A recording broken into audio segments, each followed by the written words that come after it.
Energy enough to last till the end of time. What the world needs now is love, sweet love. It's the only thing that there's just to the love. What the world needs now is love, sweet love. No, not just for some, but for everyone. We don't need more nuclear weapons or assault rifles, missiles, and war machines.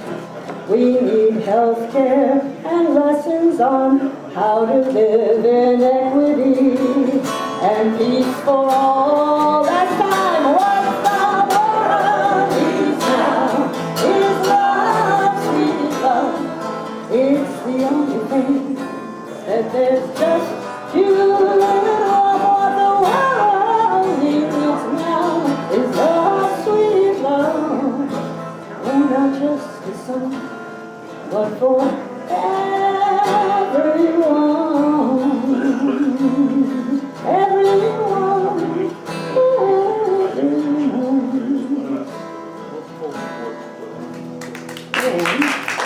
Welcome, everyone.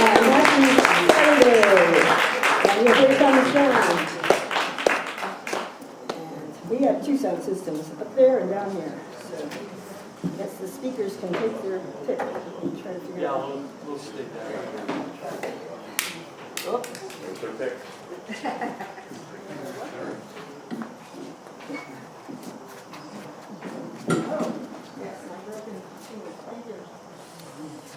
So, our Billy Tomlinson vocalist this morning is Kateri Robin. Please give us a round of applause.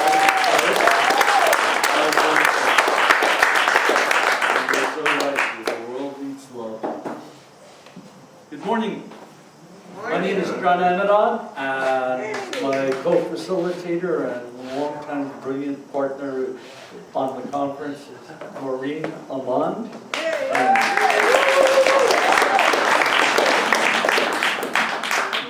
And it's great to see you all here this morning. And anybody who comes in, we encourage them to sit up front. You're doing a wonderful job on that. You know, most people think it's church and they sit way the hell in the back.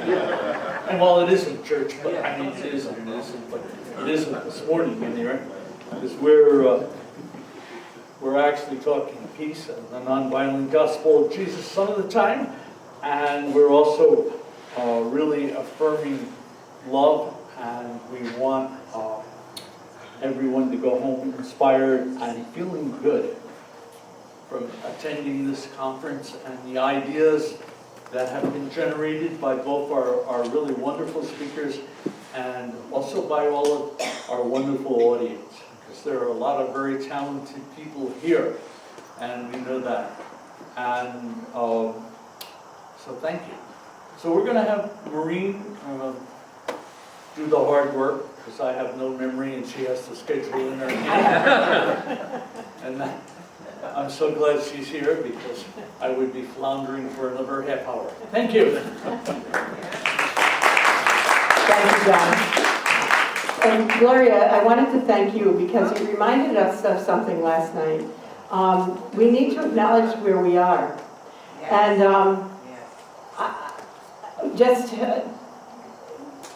when the Iroquoian people wanted to discuss something important that was impacting all of them, they talked about meeting at the edge of the woods. And so we are meeting at the edge of the woods. And if you walk up about half a mile through the woods here, it's very beautiful, peaceful, ancient tree walk.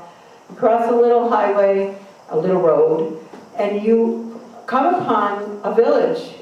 It's the most dug, studied, archaeologically rich village that the people of the Haudenosaunee lived in the 17th century.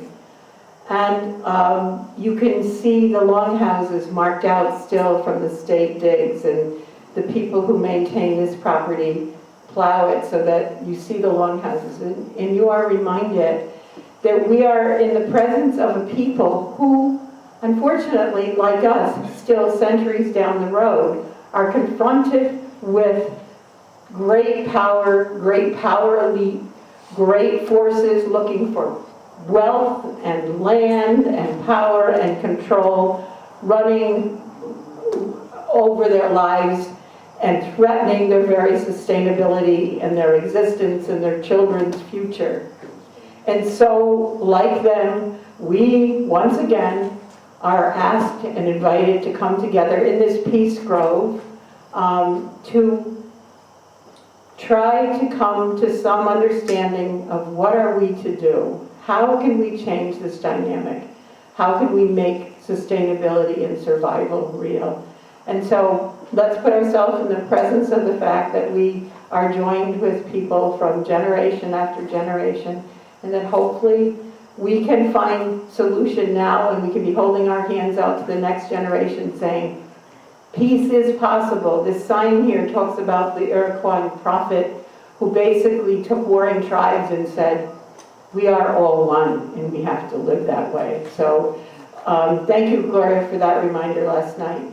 So the schedule this morning, as you know, we're talking about how can we confront all of the what seem to be intractable existential problems that are facing us as a species, as a planet, like climate change, like profound inequality, like racism. The list goes on and on, like the threat of nuclear destruction. How can we connect those to the fact that there are those among us who seek profit through war and therefore enable endless war? How can we connect in our own minds, but also in the minds of our fellow citizens, the fact that we have so much need, such great need, and that there is an elephant in the room, or as Dr. King said, a demonic suction tube, taking all the resources and the creative energy that could be given over to these seemingly intractable problems and making them impossible, it would seem, to support because we're putting our energy into war. So that's the general framework of this conference titled Precious Life, Precious Planet, Precious Peace, Finding Our Way Past War.